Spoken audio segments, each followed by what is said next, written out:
राष्ट्र सर्वप्रथम, राष्ट्र सर्वप्रथम, राष्ट्र सर्वप्रथम, राष्ट्र सर्वप्रथम। राष्ट्र सर्वप्रथम की बात कार्यक्रम में आप सभी राष्ट्रवासियों का हार्दिक स्वागत है। नई दिल्ली की 30 हजारी अदालत ने स्वाति मालीवाल मारपीट मामले में मुख्यमंत्री अरविंद केजरीवाल की सहयोगी विभव कुमार की न्यायिक हिरासत शनिवार को 6 जुलाई तक बढ़ा दी। अयोध्या में भव्य राम मंदिर में श्री रामलला की मूर्ति की प्राण प्रतिष्ठा करवाने वाले मुख्य पुजारी आचार्य लक्ष्मीकांत दीक्षित का शनिवार सुबह निधन हो गया। भारत और बांग्लादेश ने दिल्ली के हैदराबाद हाउस में प्रधानमंत्री नरेंद्र मोदी और बांग्लादेश की प्रधानमंत्री शेख हसीना की उपस्थिति में समझौता ज्ञापनों और समझौतों का आदान प्रदान किया। कांग्रेस के वरिष्ठ नेता अधीर रंजन चौधरी ने उन खबरों को खारिज किया जिनमें कहा गया था कि उन्होंने पश्चिम बंगाल प्रदेश कांग्रेस कमेटी के अध्यक्ष पद से इस्तीफा दे दिया है। पंजाब पुलिस ने राज्य स्तर पर ईगल चतुर्थ नाम से एक व्यापक घेराबंदी और तलाशी अभियान चलाया, जिसमें राज्य भर में पहचाने गए नशे के ठिकानों को निशाना बनाया गया। केंद्रीय सूचना एवं प्रसारण मंत्री अश्विनी वैष्णव ने 10वें अंतर्राष्ट्रीय योग दिवस के अवसर पर लोधी गार्डन में आयोजित एक समारोह का नेतृत्व किया। कांग्रेस ने आरोप लगाया कि नेट स्नातक यूजी नेट परीक्षाओं को लेकर विवाद के बीच केंद्र सरकार द्वारा लोक परीक्षा अधिनियम 2024 अधिसूचना किया जाना डैमेज कंट्रोल की कोशिश है। राष्ट्रीय राजधानी में जल संकट को लेकर दिल्ली की जल मंत्री आतिशी का अनिश्चितकालीन अनशन दूसरे दिन भी जारी रहा। राष्ट्रीय राजधानी में शनिवार सुबह आंशिक रूप से बादल छाए रहे और न्यूनतम तापमान 28.6 डिग्री सेल्सियस दर्ज किया गया। मुख्यमंत्री योगी आदित्यनाथ की अगुवाई वाली उत्तर प्रदेश सरकार ने लखनऊ और प्रयागराज के पुलिस कमिश्नर समेत कुल 11 आईपीएस अफसरों का तबादला कर दिया है। भारत और बांग्लादेश ने दिल्ली के हैदराबाद हाउस में प्रधानमंत्री नरेंद्र मोदी और बांग्लादेश की प्रधानमंत्री शेख हसीना की उपस्थिति में समझौता ज्ञापनों और समझौतों का आदान प्रदान किया। इस दौरान मीडिया को संबोधित करते हुए प्रधानमंत्री ने इस मुलाकात को विशेष बताया और कहा कि प्रधानमंत्री शेख हसीना सरकार के तीसरे कार्यकाल में पहली राजकीय अतिथि हैं। उन्होंने कहा कि पिछले 1 साल में दोनों देशों ने मिलकर जन कल्याण की कई महत्वपूर्ण परियोजनाएं पूरी की हैं और दोनों देशों के बीच भारतीय रुपए में व्यापार भी शुरू हो गया है। मैं प्रधानमंत्री शेख हसीना जी का और उनके प्रतिनिधि मंडल का हार्दिक स्वागत करता हूं। वैसे तो पिछले लगभग 1 वर्ष में हम 10 बार मिले हैं, लेकिन आज की मुलाकात विशेष है क्योंकि हमारी सरकार के तीसरे कार्यकाल में प्रधानमंत्री शेख हसीना जी हमारी पहली स्टेट गेस्ट है। फ्रेंड्स, बांग्लादेश हमारी neighbourhood first policy, act east policy, vision Sagar और इंडो पैसिफिक विजन के संगम पर स्थित है। पिछले 1 ही वर्ष में हमने साथ मिलकर लोक कल्याण के अनेक महत्वपूर्ण प्रोजेक्ट्स को पूरा किया है। अखौड़ा अगरतला के बीच भारत बांग्लादेश का 6ठा क्रॉस बॉर्डर रेल लिंक शुरू हो गया है। खुलना मोंगला पोर्ट द्वारा भारत के उत्तर पूर्वी राज्यों के लिए कार्गो सुविधा शुरू की गई है। मोंगला पोर्ट को पहली बार रेल से जोड़ा गया है। 1320 मेगावाट मैत्री थर्मल पावर प्लांट के दोनों यूनिट्स ने बिजली उत्पादन शुरू कर दिया है। दोनों देशों के बीच भारतीय रुपये में ट्रेड की शुरुआत हुई है। भारत बांग्लादेश के बीच गंगा नदी पर दुनिया की सबसे लंबी रिवर क्रूज को सफलतापूर्वक पूरा किया गया है। भारत बांग्लादेश के बीच पहली क्रॉस बॉर्डर फ्रेंडशिप पाइपलाइन पूरी की गई है। भारतीय ग्रिड से होते हुए नेपाल से बांग्लादेश तक बिजली निर्यात ऊर्जा क्षेत्र में सब रीजनल सहयोग का पहला उदाहरण बना है। एक ही वर्ष में इतने सारे एरियाज में इतने बड़े इनिशिएटिव्स को जमीन पर उतारना हमारे संबंधों के स्पीड और स्केल को दर्शाता है।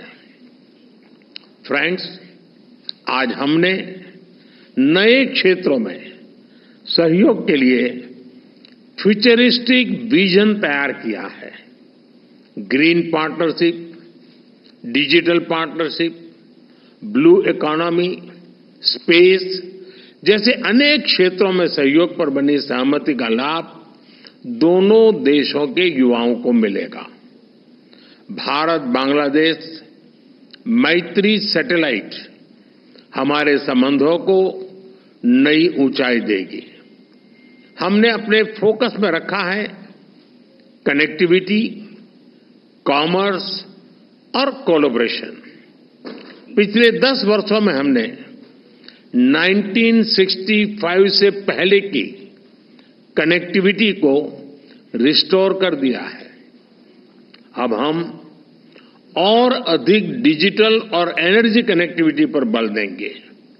इससे दोनों देशों की अर्थव्यवस्थाओं को गति मिलेगी। हमारे आर्थिक संबंधों को नई ऊंचाई पर ले जाने के लिए दोनों पक्ष सीपा पर बातचीत शुरू करने के लिए सहमत हैं। बांग्लादेश के सिराजगंज में एक इनलैंड कंटेनर डिपो के निर्माण के लिए भारत समर्थन देगा। फ्रेंड्स, 54 साझा नदियां भारत और बांग्लादेश को जोड़ती हैं। Flood management, early warning, drinking water projects पर हम सहयोग करते आए हैं।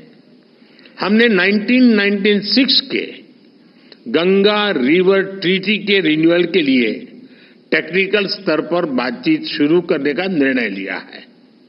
बांग्लादेश में तीस्ता नदी के संरक्षण एवं प्रबंधन पर बातचीत के लिए शीघ्र ही एक टेक्निकल टीम बांग्लादेश का दौरा करेगी। 2026 में बांग्लादेश डेवलपिंग कंट्री बनने जा रहा है। सोनार बांग्ला को नेतृत्व देने के लिए मैं प्रधानमंत्री शेख हसीना जी का अभिनंदन करता हूं।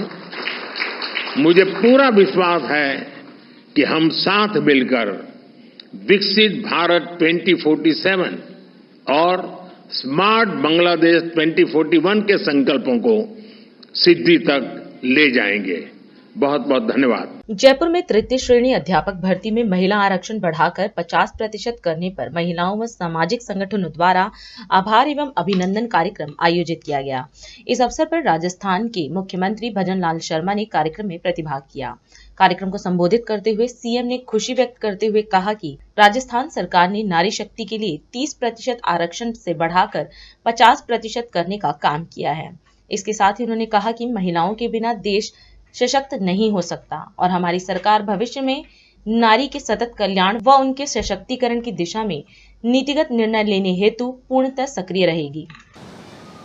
आज विभिन्न सामाजिक संगठनों की हमारी बहनें जो हमारी सरकार ने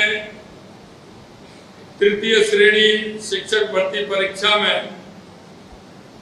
जो आरक्षण दिया है उसका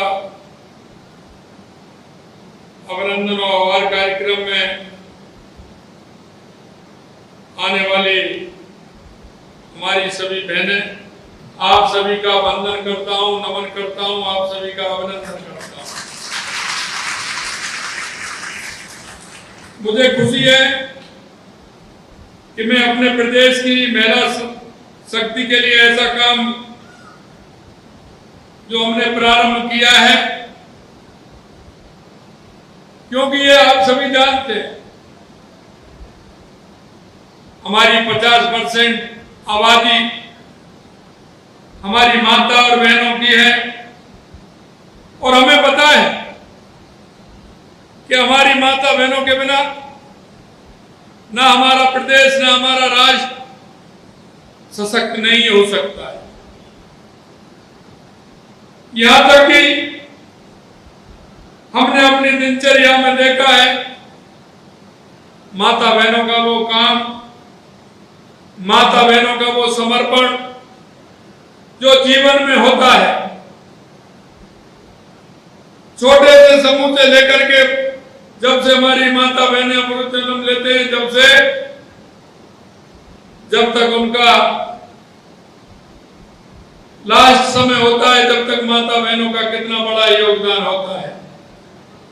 इस समाज को संचालन करने के लिए हमारी माता बहनों का जो समर्पण होता है, हम हमारा दृष्टिकोण बदले, तो दृष्टिकोण हम जब बदलेंगे तो हमारी माता बहनें पहले हमारी एक बेटी के रूप में हमारा दृष्टिकोण होगा। हमारी माता बहनों के स्वरूप बदलते, एक बेटी के रूप में, एक बहन के रूप में, एक पत्नी के रूप में, एक माता के रूप में, और एक हमारे परिवार की मुखिया होने के नाते एक अन्नपूर्णा के रूप में हम हमारी माता बहनों को देखते हैं। मैं आपसे इतना ही कहना चाहता हूं, हमारी सरकार ने प्रदेश की नारी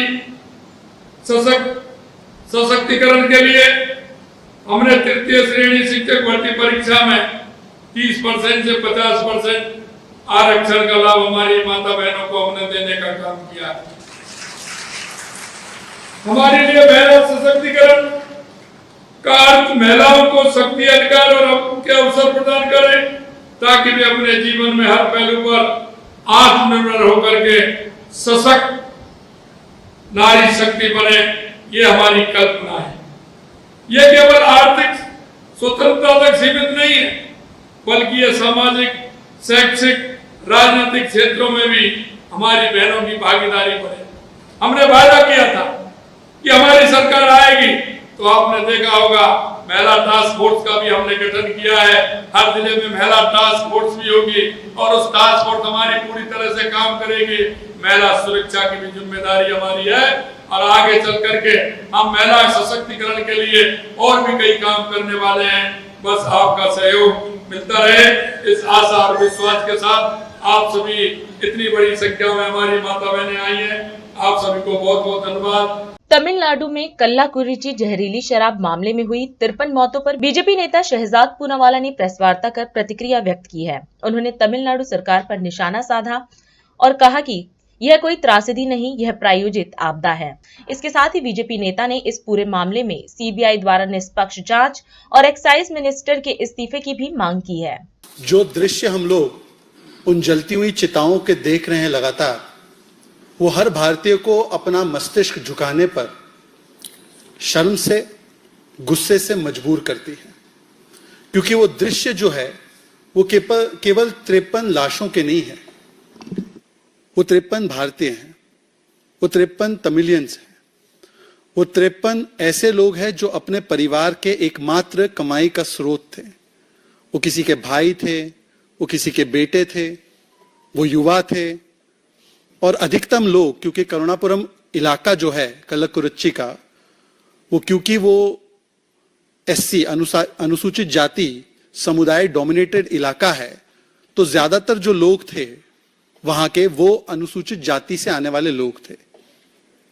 और इस पर आज सवाल यह पैदा होता है कि इसको केवल कोई दुर्घटना घटना बोलना यह अन्याय होगा, क्योंकि इससे पहले भी मई 2023 में आपको याद होगा कि 23 लोगों की जान इसी प्रकार से गई थी तमिलनाडु के 2 जिलों में, पर उस पर भी डीएमके ने कुछ नहीं किया। डीएमके का मतलब ही बन चुका है डू नथिंग, कुछ मत करो।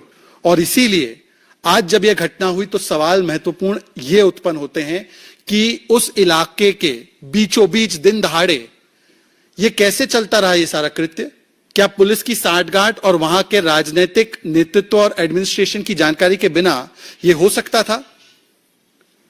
दूसरा, जो वहां पर एक अपराधी पकड़ा गया है, उसके घर से, यह मीडिया ने दिखाया है, डीएमके के जो प्रमोशनल मटेरियल है, स्टिकर वगैरह, वो दिखे। और इसीलिए आज हम लोग मांग करते हैं कि इस पूरे मामले में निष्पक्ष जांच करवाने के लिए एक तो सीबीआई की जांच होनी चाहिए, दूसरा जो एक्साइज के मिनिस्टर है मुत्थुस्वामी जी, उनका तो तुरंत इस्तीफा होना चाहिए, उनको बर्खास्त करना चाहिए। तीसरा, क्या एक जान की कीमत 10 लाख रुपए, 10 लाख रुपए, उनके परिवार उजड़ गए। चौथा, जो अनुसूचित जाति से आने वाले ज्यादातर ये लोग हैं, इनके लिए जब चुनाव थे तब राहुल जी और प्रियंका वाड्रा जी दलित लाइव्स मैटर, दलितों की कई बातें करते थे। आज जब अनुसूचित जाति के इतने सारे लोग डीएमके की सरकार की वजह से मारे गए हैं, तो उनके मुंह से एक शब्द अभी तक नहीं निकला है, एक कमेंट, एक कंडोलेंस मैसेज नहीं निकला है। 53 जाने गई हैं। ये क्या क्या कहते थे, साउथ में हम लोग हैं, साउथ में आप लोग हैं ना, आपकी सरकार है, चुनाव खत्म तो साउथ से रिश्ता खत्म। यह असली चेहरा है कांग्रेस पार्टी का। अन्यथा राहुल गांधी और प्रियंका वाड्रा अन्य विषयों पर छोड़े और इस विषय पर बोले, क्योंकि हर विषय पर तो वो बोलते हैं, जहां पर भी कुछ ट्रेजेडी होती है अच्छी बातें बोलना चाहिए।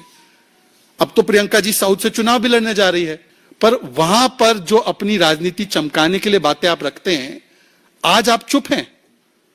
और आखिरी में सवाल यह पैदा होता है कि कौन से शुभ मुहूर्त का इंतजार कर रहे हैं स्टैलिन जी, कि वो जाए और वहां पर देखे कि क्या हो रहा है वहां पे लोगों के साथ। और मुझे लगता है कि क्योंकि ज्यादातर लोग अनुसूचित जाति से संबंध रखते हैं, तो एक नागरिक होने की हैसियत से, पार्टी की हैसियत से नहीं कह रहा हूं मैं, जो हमारा एससी आयोग है उसको भी स्वतः संज्ञान लेना चाहिए, तो कोर्टों को भी संज्ञान लेना चाहिए, इस पर तुरंत कार्रवाई होनी चाहिए। हमारा हर नेता सड़क से लेकर विधानसभा तक और विधानसभा से लेकर न्यायालय तक, मतलब कि केवल एक नहीं 3 तरफा लड़ाई, उसको लड़ने के लिए कटिबद्ध है।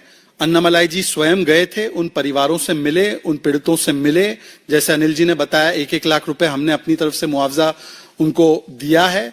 उनकी लड़ाई हम लड़ रहे हैं, कानूनी रूप से भी लड़ेंगे, सड़कों पर भी लड़ेंगे, और लगातार भारतीय जनता पार्टी की तमिलनाडु इकाई जब तक इसमें सीबीआई की जांच और जब तक मंत्री का इस्तीफा नहीं होता, तब तक इस विषय पर हम लोग उन परिवारों के साथ, उन अनुसूचित जाति के परिवारों के साथ खड़े रहेंगे। हमारा रिश्ता केवल चुनाव तक का नहीं है, हमारा रिश्ता दक्षिण के साथ और अनुसूचित जाति के लोगों के साथ हमारा सैद्धांतिक रिश्ता है, हमारा संवैधानिक रिश्ता है, हमारा केवल मतलब का रिश्ता नहीं है। अभी समय है एक ब्रेक का, हम चलते हैं ब्रेक पर, आप कहीं जाए नहीं, छोटा सा break. Powered by Kamal Buildtech Private Limited, fulfilling promises. With our professional team and experience of delivering projects, in past we guarantee you peace of mind and top quality work in an affordable price. और अधिक खबरों के लिए आप हमारे YouTube channel दैनिक India दर्पण को अभी सब्सक्राइब करें और नोटिफिकेशन के लिए बेल आइकन को प्रेस करना ना भूलें।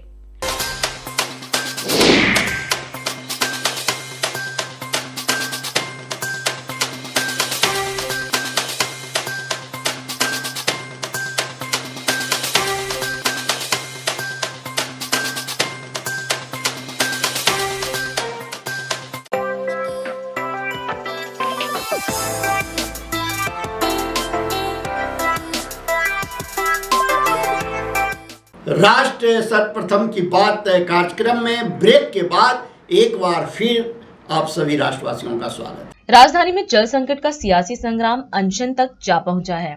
हरियाणा से अतिरिक्त पानी की मांग को लेकर भोगल के जंगपुरा स्थित सैनी चौपाल में शुक्रवार से दिल्ली की जल मंत्री आतिशी अनिश्चितकालीन अनशन पर बैठी हैं। आतिशी के अनशन का आज दूसरा दिन है। वहीं आज एक वीडियो संदेश के माध्यम से दिल्ली की जल मंत्री आतिशी ने कहा कि पानी सत्याग्रह तभी रुकेगा जब दिल्ली वासियों को हरियाणा से उनके हक का पानी मिलेगा। दिल्ली में पानी की बहुत कमी है। 28 लाख लोगों को दिल्ली में पानी नहीं मिल रहा और इन 28 लाख लोगों को पानी दिलवाने के लिए मैं कल से अनिश्चितकालीन अनशन पर बैठी हूँ। आज मैं भारतीय जनता पार्टी को ये बताना चाहती हूँ कि मैं गांधी जी के सिखाए हुए सत्याग्रह के रास्ते पर चल रही हूँ, गांधी जी के सिखाए हुए अनशन के रास्ते पर चल रही हूँ। जब तक 28 लाख दिल्ली वालों को उनके हक का पानी नहीं मिलेगा, तब तक ये अनशन जारी रहेगा, तब तक ये सत्याग्रह जारी रहेगा। वहीं दिल्ली की जल मंत्री आतिशी द्वारा जारी वीडियो संदेश पर बीजेपी सांसद बांसुरी स्वराज ने प्रतिक्रिया व्यक्त की है। और उनसे 6 सवाल भी किए हैं और कहा कि मार्च में ही आईएमडी ने भविष्यवाणी की थी कि दिल्ली में भीषण गर्मी पड़ने वाली है, तो जल मंत्री ने दिल्ली में जल वितरण को लेकर कोई एक्शन प्लान क्यों नहीं बनाया।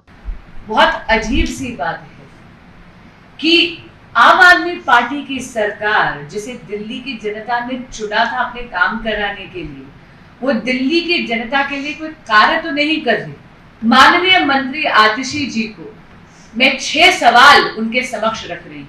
आप भी जानते हैं कि मार्च में ही आईएमडी ने ये प्रिडिक्ट कर दिया था कि दिल्ली में हीट वेव होने वाली है, दिल्ली में भीषण गर्मी होने वाली है। तो मैं पूछना चाहती हूँ कि माननीय मंत्री आतिशी जी ने तब एक मास्टर एक्शन प्लान क्यों नहीं बुलवाया?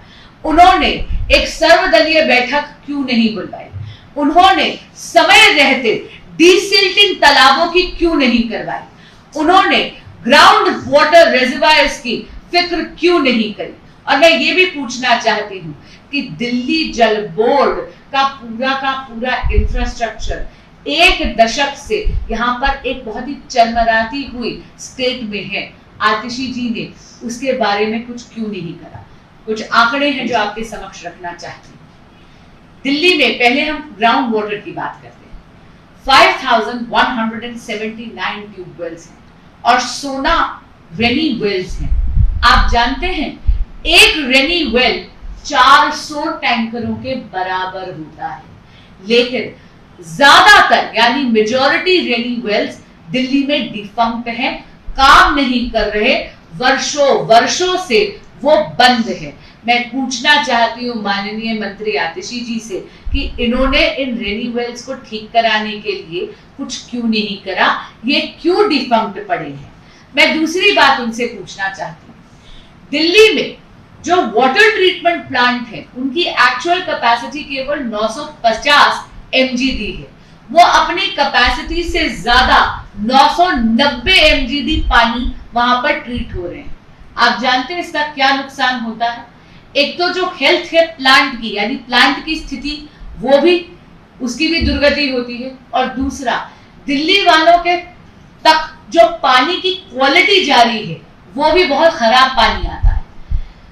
जो हरियाणा पे दोषारोपण करती रहती है उसमें मैं पूछना चाहती हूँ, अब तो honourable supreme court of India के समक्ष भी ये बात पूरी तरह स्पष्ट हो गई।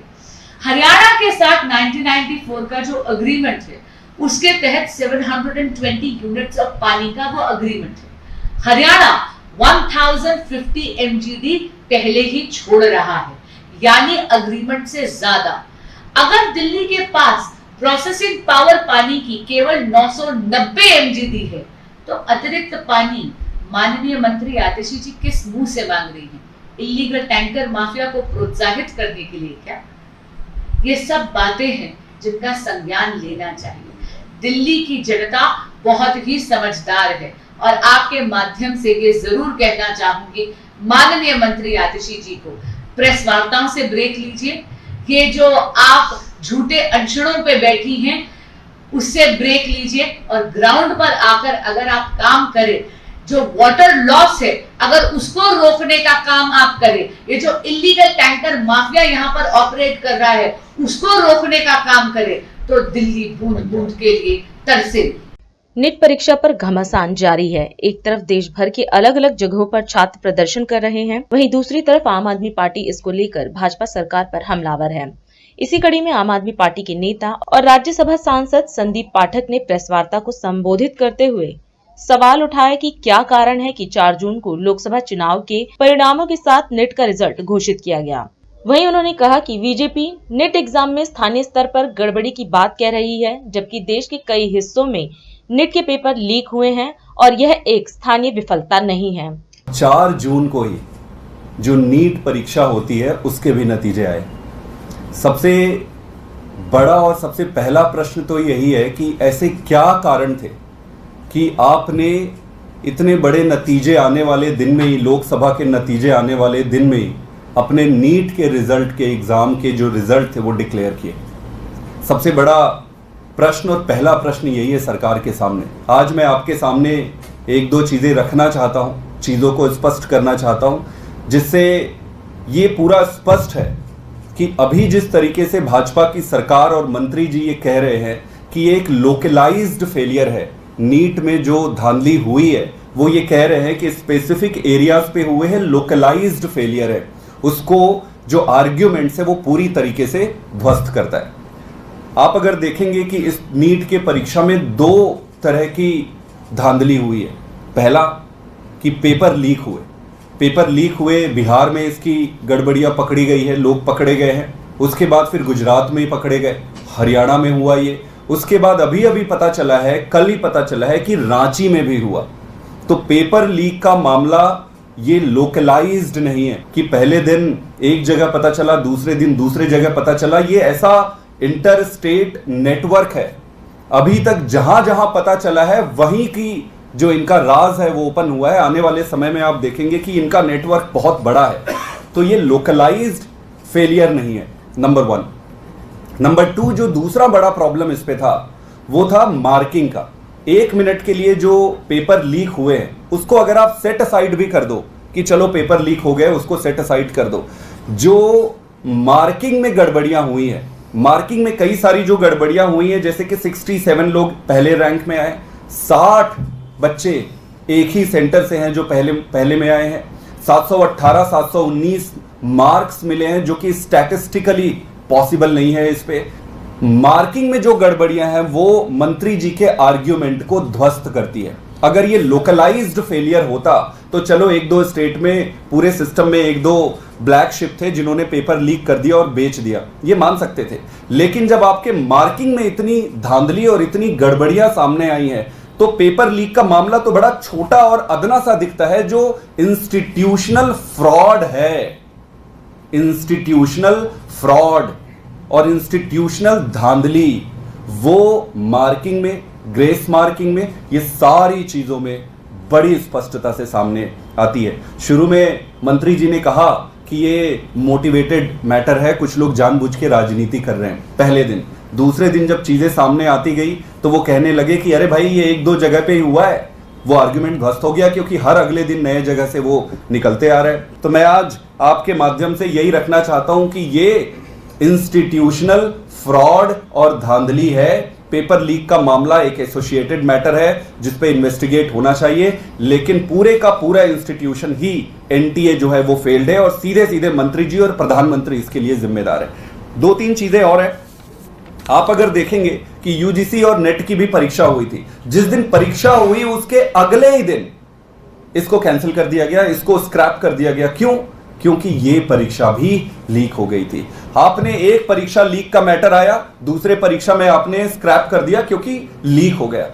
एक के बाद जब पेपर लीक होने के मैटर सामने आ रहे हैं, ये क्या दर्शाता है? ये one of stand alone matter नहीं है, ये पूरे का पूरा सिस्टेमिक फेलियर और सिस्टेमिक फ्रॉड है। नीट में 24 लाख बच्चे बैठे थे, जेई में बैठते हैं 14.5 लाख, यूजीसी नेट में 9 लाख, यूपीएससी में 15-16 लाख, कैट में 3 लाख, एसएससी में 13 लाख, क्लर्क परीक्षा में 30-40 लाख, बैंक पीयू में 25 लाख, रेलवे में लाखों बच्चे बैठ रहे हैं।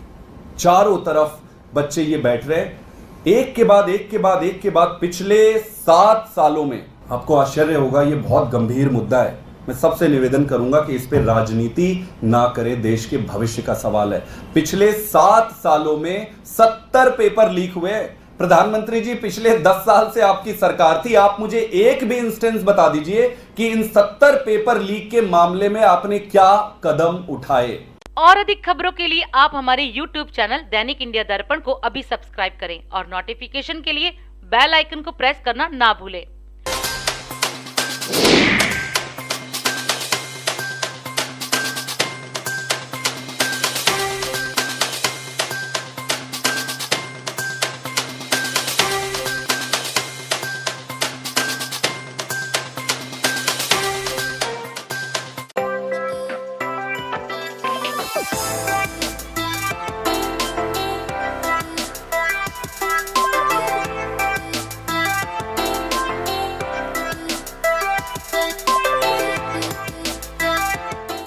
आज हम इस कार्यक्रम में आपसे विदा लेते हैं। आप अन्य खबरों के लिए बने रहे।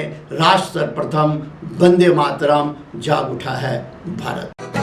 राष्ट्र सर्वप्रथम राष्ट्र सर्वप्रथम राष्ट्र सर्वप्रथम राष्ट्र सर्वप्रथम